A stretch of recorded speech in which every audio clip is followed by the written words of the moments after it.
नमस्कार। अभी हमारे साथ सिंहेश्वर विधानसभा की भावी प्रत्याशी जनस्वराज की और से प्रिंस कुमार जी हैं, जो पहली बार युवा होके जो है जनस्वराज के साथ आए हैं। पहले तो हमारे चैनल में आपका स्वागत है। बहुत बहुत धन्यवाद आपको अर्जु जी। अच्छा लग रहा है आपके साथ एक इंटरव्यू करने में। अच्छा, ऐसा क्या देखे कि आप जनस्वराज का दामन थाम लें? आजकल बिहार में जो है ना, दिखावटी चलता है।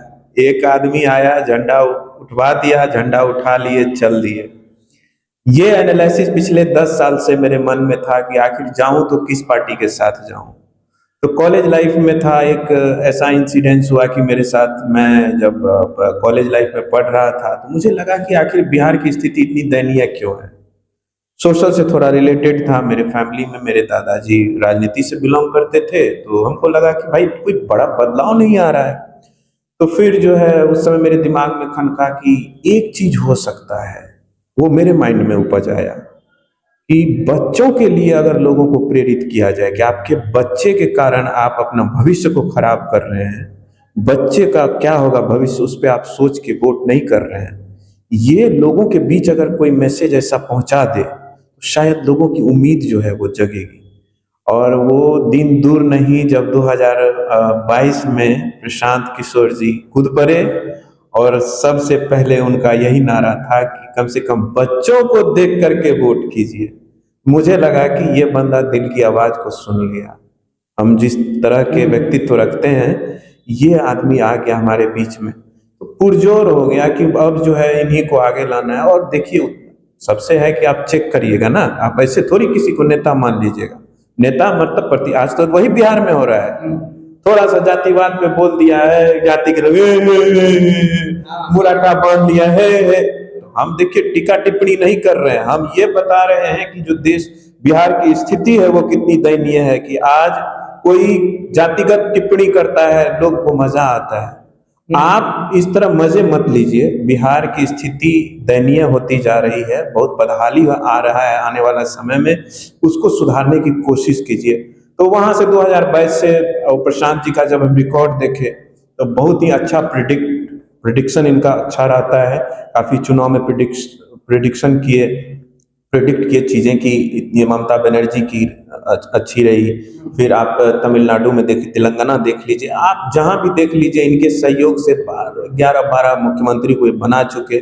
अब जो आदमी के पास इतना एक्सपीरियंस हो, हम उसके साथ क्यों नहीं जाएं, सिवाय इसके कि हम एक उस आदमी के पास है जो जातिगत बात करता हो, जो समाज को तोड़ने की बात करता हो, जो देश पे अभद्र टिप्पणी की बात करता हो।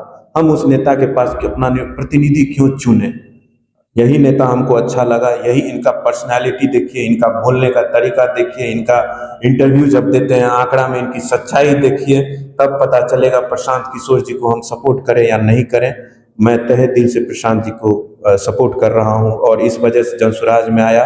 और सबसे बड़ी बात, जनसुराज अभी उभरता पार्टी है और आने वाला समय में और पार्टियां जितनी भी हैं, कोई जगह नहीं ले सकता है इनका, क्योंकि ये जो इतिहास में रचा जाएगा ना, वो देख लीजिएगा। इसमें प्रबुद्ध लोग भी हैं, इसमें वो लोग हैं जो समाज में दिन रात मेहनत करके एक मुकाम चाहते हैं कि समाज को हम बदलें, कोशिश करें। उसमें मैं भी एक हूँ।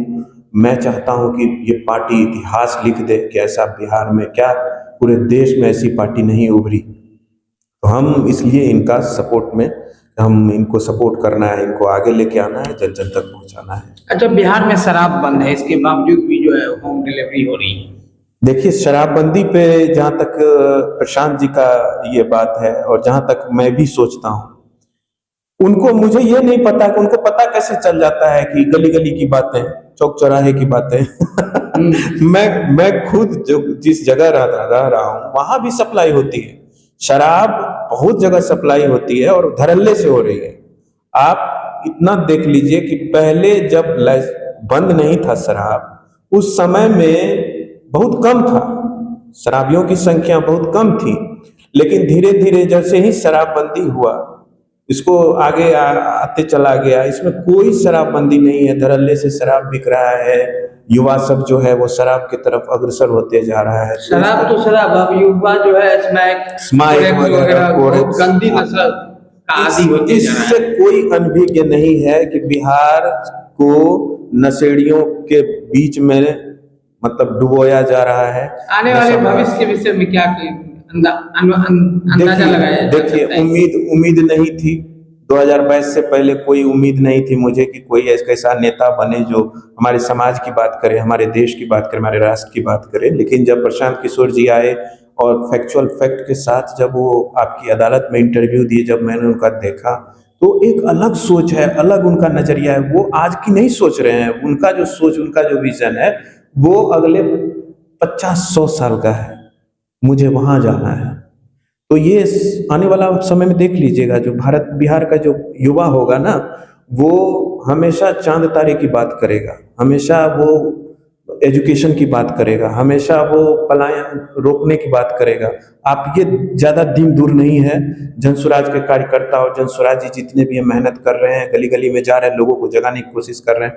आपको यकीन नहीं होगा, मैं जब लोगों के बीच जाता हूँ, सिंहेश्वर विधानसभा से भावी प्रत्याशी के तौर पर आवेदन किया है मैंने, और जब मैं वहाँ जाता हूँ तो मेरा दिमाग चकरा जाता है कि आज मतलब क्या मैं जवाब दूं इन लोगों को। पता है उन लोगों में क्या एक अरमान आ जाता है, उन लोगों को लगता है यार फिर से ठगने आया है कोई। हम लोग बहुत मतलब इतना गमगीन हो जाते हैं ना, पूरा चेहरा हम लोगों का उतर जाता है, यार मैं इनको कैसे कन्विंस करूँ कि एक बार हमको मौका दिया जाए। लोग हारे हुए हैं, लोग टूटे हुए हैं, लोग के साथ छलावा हुआ है, हमेशा ठगा जा रहा है। ठगा जाता है, वोट ले लेता है जाके पैर पकड़ के, हाथ पकड़ के, लेकिन फिर उनका काम नहीं करता है। पिछले ही दिन मैं जब इस पे था, जनसंवाद में था, तो मैंने एक वृद्ध जन आकर के हमको बोलते हैं कि बेटा मेरा एससी में नहीं, एससी सर्टिफिकेट बनवाने गए थे, उसमें क्या है कि हमको 900 रुपया लगा, 900 रुपया लगा और मेरा बना भी नहीं, पैसा भी चला गया, बना भी नहीं। इंदिरा आवास सहायक में घर दिखाती है महिलाएं कि देखिए टूट गया।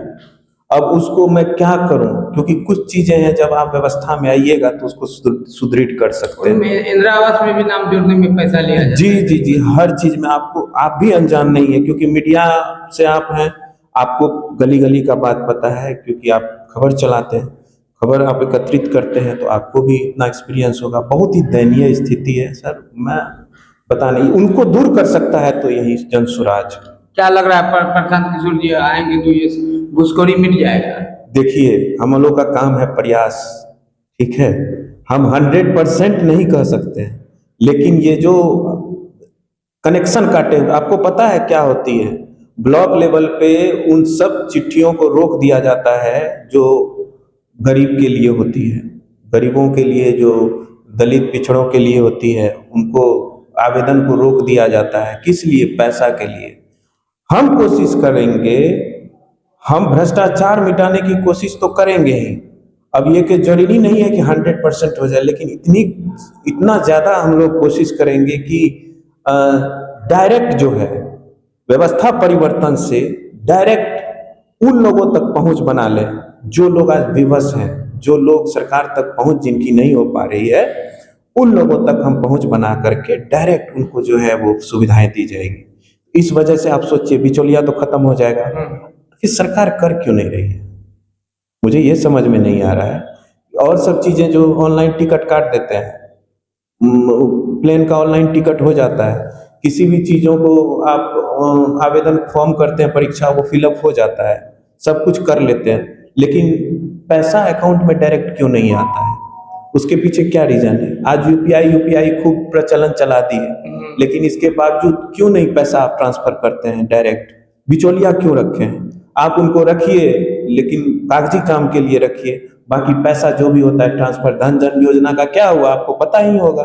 धन धन योजना क्या है? ये तो रट्टा मार हो गया, 15 लाख रुपया, ये तो आने वाला नहीं है, हमको ही पता था, शुरू से जुमला है, क्योंकि भारत की उतनी कमाई ही नहीं है, बिहार की उतनी कमाई नहीं है जो तुम हमको 15 लाख है 20 लाख 25 लाख दोगे। ये चुनावी जुमला है। इतना मतलब ज्यादा लोग को बुर्बक समझते हैं ये लोग, कि मतलब कहने से ज्यादा बहुत ये लोग समझते हैं कि यार कुछ भी बोल दो ना, ये लोग हाय 5 किलो गेहूं और 5 किलो चावल पे खुश हो जाता है। लेकिन हम कोशिश करेंगे पूरे जनसुराज जी मिल करके कि हम गाँव गाँव जाएं, लोगों के बीच जाएं, उनको प्यार से समझाएं, ना भी समझे उनको एक चीज कहेंगे कि एक बार हमको मौका दिया जाए, ताकि आपका जो बदहाल स्थिति जिन्होंने किया है उनको तो हम छोड़ेंगे नहीं। दूसरी बात है कि आने वाला समय में जनसुराज आपको शिकायत का मौका नहीं देगा। 11 तारीख को पटना में विशाल हमारी पुरजोर कोशिश रहेगी। हालांकि 250 किलोमीटर है डिस्टेंस है हमारे जिला से, लेकिन हम पुरजोर कोशिश करेंगे कि जितना हो सके। लेकिन आप देखिएगा कि 11 अप्रैल को एक अलग नज़ारा गांधी मैदान में देखने को मिलेगा।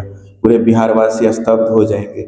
याद होगा 2 अक्टूबर को जब स्थापना जो हमारी पार्टी की ये हो रही थी, रजिस्ट्रेशन का जो डे हम लोग कर रहे थे, आधिकारिक तौर पर जो घोषणा हो रही थी, वहाँ पर काफ़ी ज़्यादा संख्या में मैं खुद वहाँ गया, कुछ लोगों को ले गया। बहुत मज़ा आया कि इतना बहुत सुंदर पल था वो, इतना अच्छा लगा। इतना भव्य होने के बाद इतना एक सुरक्षा जो है वो महसूस होता था कि यहाँ हम प्रशांत किशोर जी की सभा में हैं। पूरे चौक चौबंद सुरक्षा पूरी तरह से हम लोग बहुत बढ़िया किए थे। और उसी आधार पे पटना रैली को उससे जो है 5 गुना करना है, 10 गुना करना है, जितना हो सके उतना करना है। तो जरूर होगा, मुझे विश्वास है जरूर होगा। क्या परिचय हुआ?